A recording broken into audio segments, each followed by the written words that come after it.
آج بھی ہمارے دلوں میں زندہ ہے نہیں ہے، وہی خاک پہ سونے والے، وہ آخر غلامی بھی ان کی کر گئے نا۔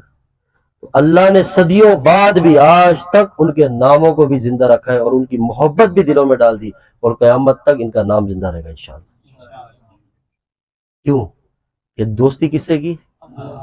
تعلق کس کا؟ یقین کس پر؟ تو صحابہ سے بڑا کوئی ولی کتب ہو سکتا ہے؟ کوئی بزرگ مرشد ہو سکتا ہے؟ ساری کائنات کے کتب، غوث، مرشد، پیر، فقیر، شیخ الحدیث، سارے تابعین، تبع تابعین، سب جمع ہو جائے حضور کے ایک غلام کے قدموں تک نہیں پہنچ سکتے۔ یاد رکھنا کہ وہ جنہوں نے ایک بھی نگاہ ایمان کی حالت میں ہو رسول اللہ صلی اللہ علیہ وسلم کے مبارک چہرے پہ ڈالی ہو، تو ان سے جب ان کی زندگی دیکھیں، آپ ان کے یقین کو دیکھیں، ایمان کو دیکھیں، تو پھر سمجھ آئے گی زندگی کہتے کس کو ہے، جن کی مثال قرآن اللہ قرآن میں دے رہا ہو کہ ایسے بنو، ایسے اتھینٹک 100% جنتی کون ہے؟ صحابہ کا جنتی ہونے میں شک ہے؟ 100% جنتی ہیں۔ جو شک کرتا ہے تو وہ شک تبھی کرے گا نا کہ جس کا ان سے رشتہ نہیں ہوگا، جس کا رشتہ ہوگا وہ شک کبھی نہیں کرے گا۔ تو صحابہ کی زندگی کھلی کتاب کی طرح ہمارے سامنے آپ دیکھیں، بظاہر ان کی زندگی کو پڑھیں، ان کی سیرتیں پڑھیں، حکایت صحابہ پڑھیں کہ بادشاہوں کے سامنے کھڑے، سمندر میں گئے، گھوڑے دوڑا دیے، شیر کے منہ پہ تھپڑ مارے، زمین ہل رہی ہے، کوڑے مار کے روک رہے، دریائے نیل ہے، فاروق اعظم رضی اللہ تعالیٰ کے ایک خط سے دریائے نیل چل پڑا۔ یہ تو وہ لوگ ہیں کہ کہتے نا شہنشاہ گر پڑے قدموں میں جب ان کے غلام آئے، کہ بادشاہوں کے تخت الٹ دیے، تو تبھی الٹے نا کہ جب رب سے رشتہ بنا۔ تو اللہ کہہ رہا ہے ایسا تعلق چاہیے، ایسا ایمان جیسے میرے محبوب کے صحابہ لائے، یہ ایمان لا کے دکھاؤ، اس یقین پر پہنچو۔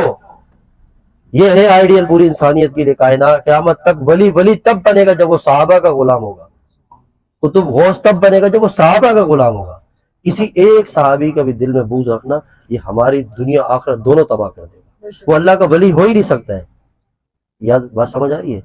تو ہمارے پاس تو روز روشن کی طرح اتنی بڑی ہستیاں موجود ہیں، کسی ایک کا دامن پکڑ لو انشاءاللہ جنت پہ چلے جائیں۔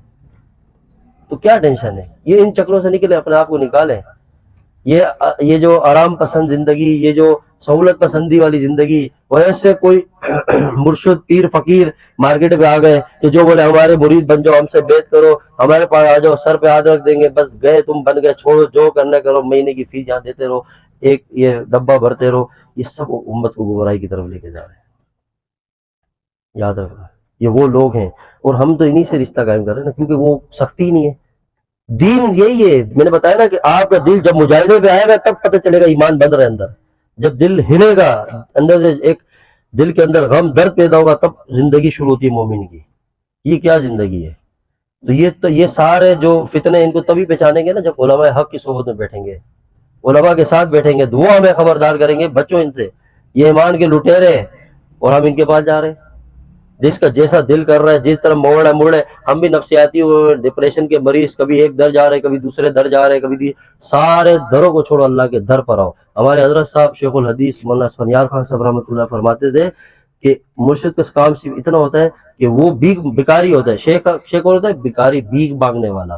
وہ ایک در جانتا ہے کہ اس در سے کیا ملتی ہے؟ بھیک ملتی ہے، یہاں سے خیرات ملتی ہے، وہ رب کا در ہے۔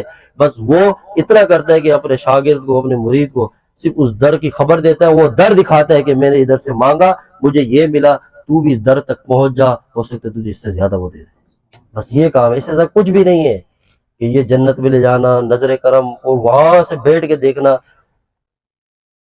تو صحابہ کو جب تم پچھلے اپنی ماضی نہیں پڑھو گے تو کوئی بھی جرم بیچے گا، تو ہم اس کو، ہمارے پاس بھی تو پیمانہ ہو نا کہ شیخ کو نقشے قدم نبی کے ہیں جنت کے راستے، اللہ سے ملاتے ہیں سنت کے راستے۔ یاد رکھنا کہ جب آپ صحابہ کی سیرت پڑھیں گے نا، انشاءاللہ جانیں گے صحابہ اور حضور سے جو ان کی محبت تھی، پھر آپ کے دل میں انشاءاللہ ایک الگ ہی کیفیت آ جائے گی ایمان کی، پھر زندگی صحیح ڈائریکشن پہ آئے گی، پھر ایک تحمل، صبر، برداشت، پھر خود بخود معاشرتی سسٹم سب درست ہونا شروع ہو جائے گا۔ اور اپنی زندگی کو اس سٹیج پہ لے آئے کہ اپنی محبت اور نفرت کا معیار اللہ کی ذات کو بنائے، کہ اللہ کے لیے محبت ہو، اللہ ہی کے لیے نفرت ہو، اور اپنی ذات کے لیے سب کو معاف کرے۔ سمجھے بات کو؟ یہی ایمان کامل اور ایمان والے اور ایک مومن کی نشانی ہے، جو واضح نشانی ہے کہ وہ اپنی ذات کے لیے بدلہ نہیں لیتا۔ تو ہم اپنے دل کی کیفیت، وہی تو کہہ رہا ہوں کہ ہم اپنے لیے ایک لفظ برداشت نہیں کرتے، اور بات حضور کی ذات کیا ہے، صحابہ اہل بیت کیا ہے، تو ہم کہتے ہیں حکمت مصلحت دنیا کے معاملات ہے، دنیا کی چیزیں. کیا دنیا کی چیزیں؟ قیامت کے دن ایک ہی چیز اللہ ہم سے پوچھے گا، یاد رکھنا.